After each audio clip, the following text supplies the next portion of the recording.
A very warm welcome to you, and thank you so much for joining our Homeopathy 24/7 podcast.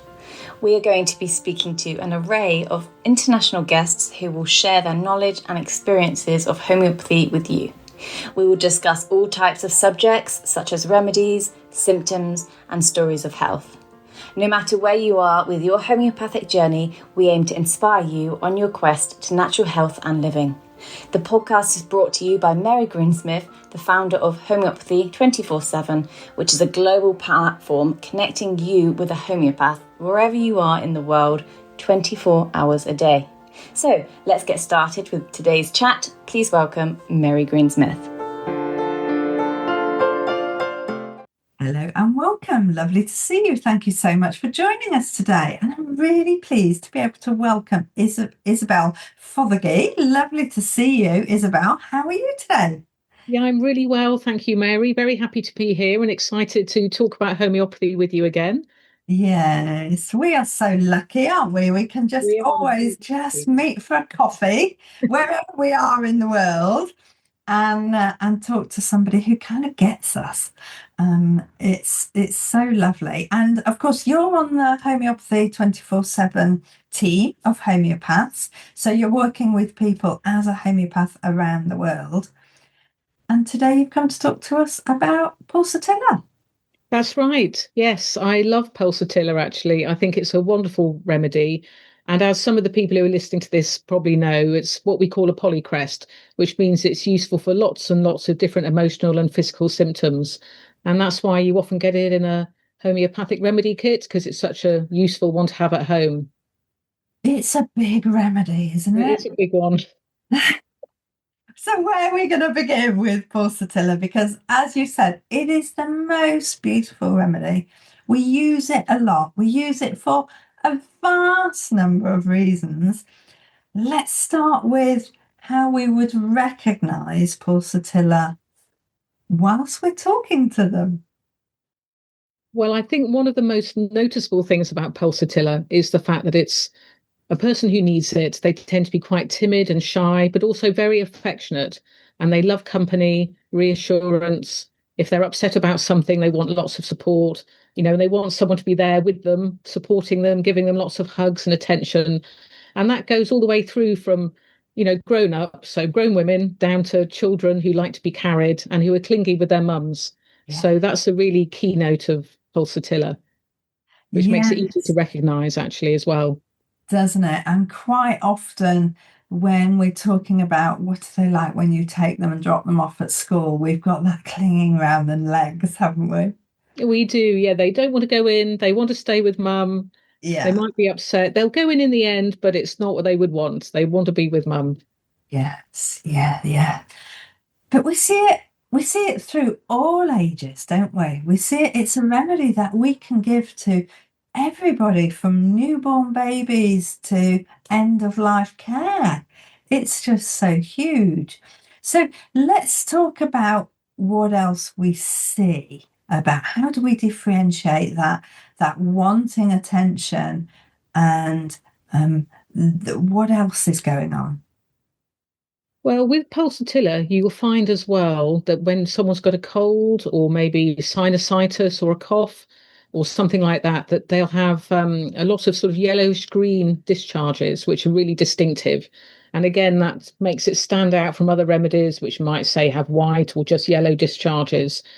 And also those discharges quite thick, which is kind of unique to Pulsatilla, because it sort of relates actually to the feeling of fullness, where they get varicose veins and piles as well, and a bit of congestion in the body, which can't really get out.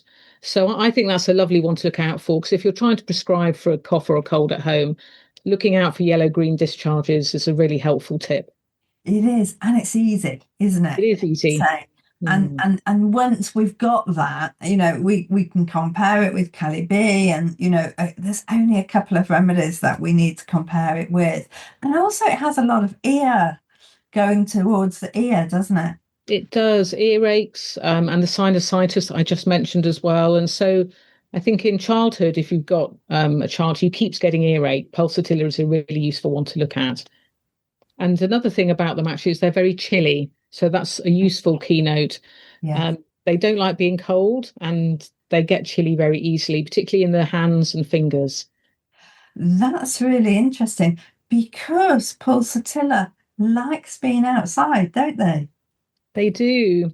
And actually, before I was doing this podcast, I was reading up about the plant a bit, and it's one of the first plants to flower in the Northern Hemisphere. So quite often it will flower in the frost. And Uh-huh. so I was thinking about how that relates to the chilliness and the Mm. fact that it doesn't like to be cold. Okay, that's interesting because one of those keynotes is loves being outside and worse when they come into a warm room. And that would indicate that flower then, wouldn't it?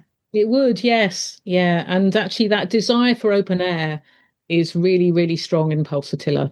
Yes, yeah, yeah. Now, I used to always give my daughter Pulsatilla because she was quite manipulative. Mm. I see that a little. They just know how to work people, don't they? To get They what they want. do. Yes, yes. That's maybe the downside of all that sort of emotional intensity, that they love being with people, but they're prepared to be manipulative to get it, and they will do what they can to get that support that they need. Yeah. So, yes, you do see that quite a lot. And it can be overwhelming for people who are maybe living with a pulsatilla person because they can't ever give them quite enough. That's a really good point. I mean, I love it because it means that they are quite happy. I mean, that's what we're put on this earth to do, isn't it? To survive. Um, Mm. and it's to work people to get what we want, to make sure Yes. people know what we want, first of all. And it's much harder when we're helping people who are too timid to say what they Mm. want and don't they're too busy looking after everybody else. But Pulsatilla's not like that, are they? They they are quite determined to have life exactly how they want it. Yes, definitely. Yeah, they want it the way that they want it to go, Yes, and will do what they can to get that. yes, yes. And they want everybody to love them for it They do. and run around after them even. Yes, making a nice fuss over them so that they feel very special and looked after and Yes. happy, makes them happy to be looked after. Yeah, yeah. So maybe that's why we would see Pulsatilla in older children returning with their own families and they return home and they still want to be treated as a child, don't they? Oh, yes, that's a very good point, actually. And there's a lot of that happening these days as well. Children coming back after university and Yeah, not moving out, but maybe they like being at home. So they have all of that support and reassurance. And, they're going through a new life stage. So having people there, your loved ones to support you would really appeal to a pulsatilla person. it would. It would. They're very much family orientated, aren't they? They are, yes. Yeah, they definitely like to be in groups. They want company, being with other people. And that's quite different to some other remedies, isn't it? Like sepia, which actually wants to be on its own a lot of the time and is really irritated with Yeah. their family Yes. and need the space. Yeah. Yeah, that's right. Yes, it is very different. So let's talk about when we would prescribe it. Have you got any examples of the things that you took into consideration before giving this remedy?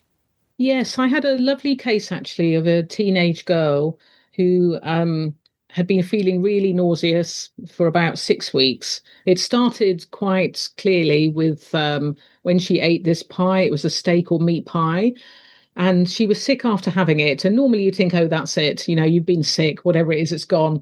But on this occasion, the sickness just carried on. She felt nauseous all the time when she was eating, when she wasn't eating.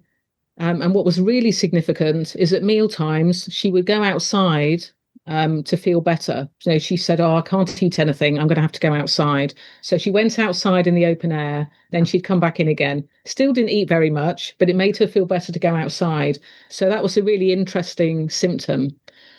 Also, pulsatilla is actually in the symptom for never been well since eating bad meat, Yes. which I didn't know until I did that case, actually. So Yeah, that was amazing.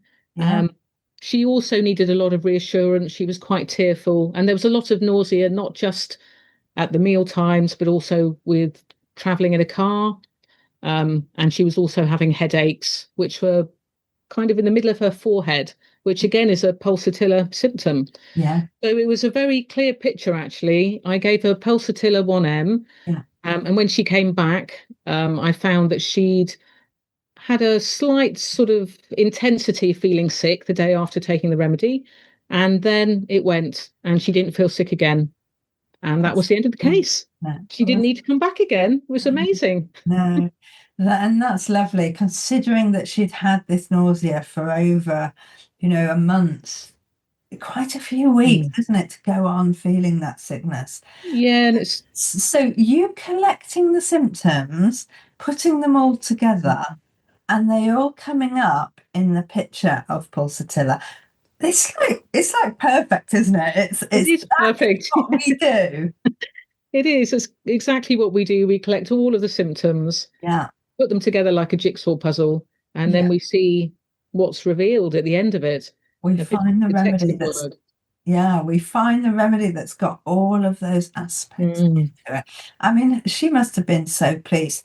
Now, just because you mentioned it, let's just talk about that little bit of intensity of symptoms before it got better. Because when I was training as a homeopath, the lecturer, I remember him so well saying, okay, this is the symptom, this is the remedy, and it's going to make that symptom fight.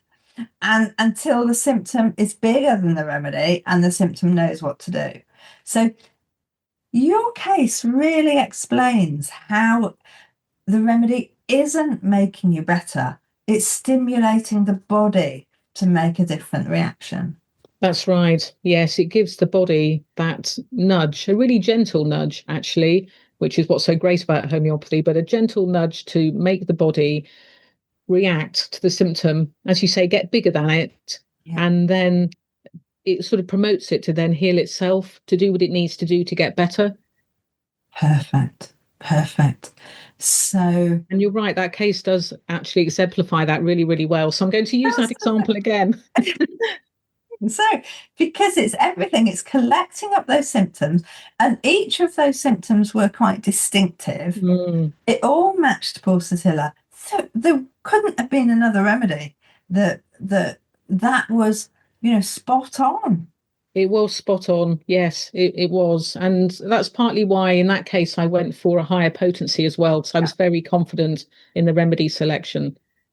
Okay, and really interesting that it changes the way the body is. It rebalances the body so that those symptoms don't come back. Exactly. Yes. Lovely. Amazing. Isn't it? This is why we love homeopathy. Okay, and so tell me about another case. Yes, well, another case is one I'm working on at the moment with a lady who's in her late 40s. And she came to me because she's suffering with hot flushes. And I'll tell you a bit about the symptoms as we go along, but the hot flushes are very variable. There's no real trigger for them in a way, so it could be night, could be morning, could be afternoon. So she can't tell when they're going to come. There's also a lot of sweating overnight on her face and on her scalp. And very significantly, before her period, she's really tearful, low mood. She's got premenstrual migraines, and also doesn't feel very supported, but really, really wants that support. She wants the comfort and support of her husband and family, and she doesn't feel that it's there. So looking at that case, I decided to prescribe Pulsatilla again because it matched all of those symptoms, partly because there was a lot of changeability. We haven't talked about that very much, but Pulsatilla is a very changeable remedy, and symptoms tend to change. So, you might have a pain in the foot one day or then a pain in the arm the next, and you don't know where it's going to be. And it was like that with the hot flushes, whereas with some other remedies, again, like Sepia, their hot flushes always tend to be from the waist upwards. Yeah. So they're going up like this. But the Pulsatilla one, it was very, very variable. So that's what kind of led me to that remedy in the end. And I put her on Pulsatilla for the month. And we've had one follow-up so far. And what we found is that the intensity of the symptoms has reduced. Okay. So she's still getting some hot flushes, but they're less intense and they're not as frequent. And she's also feeling a lot happier in herself and feeling a bit more joy and less tearful. So I'm continuing with Pulsatilla because I think that remedy is still working for her, and Yes. looking forward to seeing what happens at the next consultation. That's a lovely story, isn't it? And and it's so important for people to realize that when they are unsure, because the symptoms are variable, that is in itself a symptom. That's So right. when we ask lots of questions and we want to know if it's 5 o'clock or 3 o'clock or 7 o'clock in the morning, and when it's variable, it means something. The same with stool, because a pulsatilla has a very variable stool, doesn't it? It can be all sorts of different shapes and sizes and colours, and the same perhaps with the cough. Or we just can't put our finger on it because it's moving around. I think it's a bit of that manipulation thing coming back Yes. again. You know, Yeah, it's you're quite right. capable of being anything you want it to be. Yeah, that's really interesting that you say that actually, because it does link in really well, doesn't it? Yeah, It might really confuse people if they're looking for, say, an acute remedy at home and they're thinking, what do I give for this cold? yeah. But because it keeps changing, they don't know. No, exactly. And yeah, this in itself is a symptom. It's in its own right. And it's so lovely, isn't it? Because another remedy comes to mind with this as well, and that's Thuja. Whenever you can't, something's not quite right, and you think, no, that's not adding up. Thuja is a kind of, it's more of a deception. Pulsatilla isn't a deceptive remedy at all, is it? It's Mhm. just I can be anything you want me to be, just love me. You Yes. know. Yes, bit of a people pleaser. Yes, So, yes, yes. That's right. And happy to move, will act very differently with Granny than they will with their little brother, and they will with different people because they want to just get the most out of people. yes, yes. Yeah, that's a lovely way of putting it, actually. So Yeah. they do want to get the most out of people. But yes, there's that sort of changeability and also manipulativeness coming in again there. Yes, yeah, but in a lovely, Mhm. kind-hearted, soft, Yeah. gentle way. Yes, Tell me, we very think of kind. pulsatilla very often as being easy to tears. Is that how it's explained? Close to tears, for a Yeah. lot of things. Can you just say a little bit more about that? Yes, I think again it relates to the kind of changeability of the remedy because they're very emotionally sensitive, they tend to be affected by bad news. But they're also easily cheered up. So one minute they can be laughing, Okay, and then the next minute they might see some sad news, and then they'll be crying. Um, so they just fluctuate very, very quickly between those emotions, but can also flare up in anger. People maybe sometimes don't think of pulsatilla as being angry, but they could have a sudden burst of anger, uh-huh. which would subside also very quickly. Okay, okay, interestingly. And it makes me think that they're probably likely to be crying at films and Yes, series so or that would be music and a good sign of it again. Yes, crying at the news, crying at sad films and books, quite yeah. deeply affected. Yes, buy different things. Mhm. Lovely. It's such a lovely remedy. And of course, we've already mentioned mucus, we've mentioned colds, we've mentioned ears, we've mentioned flushes, we've mentioned, it just does cover the whole body, really, doesn't it? And that's what It you mean by does. polycrest. Yes, that's right. It's also got an affinity with the eyes, actually, which is like mucus, the mucous membranes that you were mentioning. But it's often used for styes and conjunctivitis and red eyes, and itchy eyes and hay fever, actually, where there are eye symptoms. So again, as we've said, it really does cover a lot of different symptoms. It does, it does. And isn't it also one of the top remedies for chickenpox? Yes, it is one of the key ones to go for.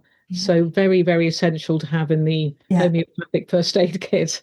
And I think we'd be right in saying that most homeopathic kits would have pulsatilla in there. I mean, nobody should be leaving home without pulsatilla, should they? No. And definitely for children going out into the big wide world, they are than likely going to need Pulsatilla at some time for homesickness or missing family or That's right. And that's something else I was researching actually before we met, because of that sort of changeness, again, the changeability. Mhm. Pulsatilla is very helpful all of those times when something new is happening, like leaving home, going to school, Yeah. puberty, and again, it's used in pregnancy, childbirth, and menopause. So anytime there's a big transition, Yeah. Pulsatilla is a remedy to think of. That's really interesting. Yes. Yes. We wouldn't be without it, would we? We wouldn't know. And we use it in all different potencies, don't we? Um, whatever you've got, it's going to be useful. But certainly emotional, we can go high. Physical, we can go really low, can't we? We can, yes. I mean, the case that I spoke about of the lady with the hot flushes, I went quite low with that actually, the 12C. I wanted her to take that daily Yeah. because it was something that had been going on quite a long time. And I felt that she would benefit from a little gentle, energetic nudge every day. Yes. Whereas, as I said, the other case that we talked about, I went high because Yes. I was very confident in the prescription. But both of those are working. And Yes. that's another thing to remember, isn't it? That, if you've only got a 30 at home, but you think that's the right remedy, then take the 30. Exactly. Exactly. It is a remedy that we can't go far wrong with a 30, but it's a gentle enough remedy to go to extremes for different people. Because I often say as well that the energy, we've got to take into account whether it's an emotional symptom or a physical symptom, but also we need to take into account the energy of the person and, Yeah. what they are. We need to match that. And I Mm. think your first case really explained that well, in that we need to be matching their energy. That's right. Yes. And the intensity of the illness that they're showing as well. Yeah. Yeah. And that illness was very intense. And, it should have been an acute, really, but it went on longer and turned into something that was becoming chronic. Yes. Yes. Yes. And it just makes you wonder what would happen if that had carried on. Mm. Because, the symptom quite clearly says never been well since this, and it might Yes. have carried on for years. Can you imagine, Well, how relieved yes. that person must have been? Yes, and how, yeah, the parents were really relieved because when your child isn't eating, you start thinking about all sorts of things, Yes, whether it's going to lead to something else and other illnesses and, what's going on. So of course. it's quite frightening for people, really, when something goes on that long, even though, it could have been over in 24 hours, but it wasn't on that occasion. That's right. Mm. So, if there's one thing that you would like your listeners to go away with today about Pulsatilla, what would you choose? What's the most important aspect that nobody should be forgetting? I think the most important thing actually is its changeability, really. I think that's really key because it could throw people. Yeah. They might think, oh no, it can't be this remedy. But actually, if you're finding that all your symptoms are variable and changing, then Yeah. remember Pulsatilla. Yeah. I think that's very, very sound advice. Mm. Thank you so much, Isabel. So lovely to see you. Yeah, Thank you lovely for to speak helping. to you as well. Thank you very much for having me here again. I've really enjoyed it. Good. Well done. Thank you. I do hope you've enjoyed these episodes, and I do hope you can subscribe to our channels.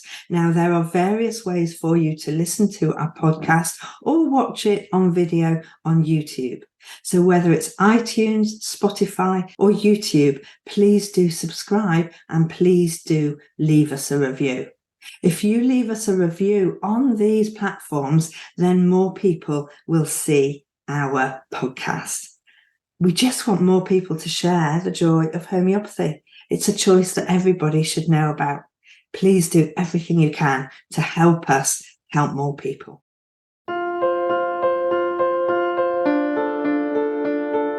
We hope you enjoyed today's episode and look forward to listening to our next one.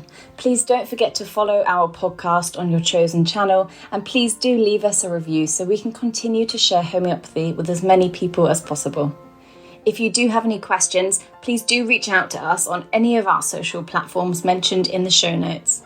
We at Homeopathy 24/7 hope to empower you on your natural health journey.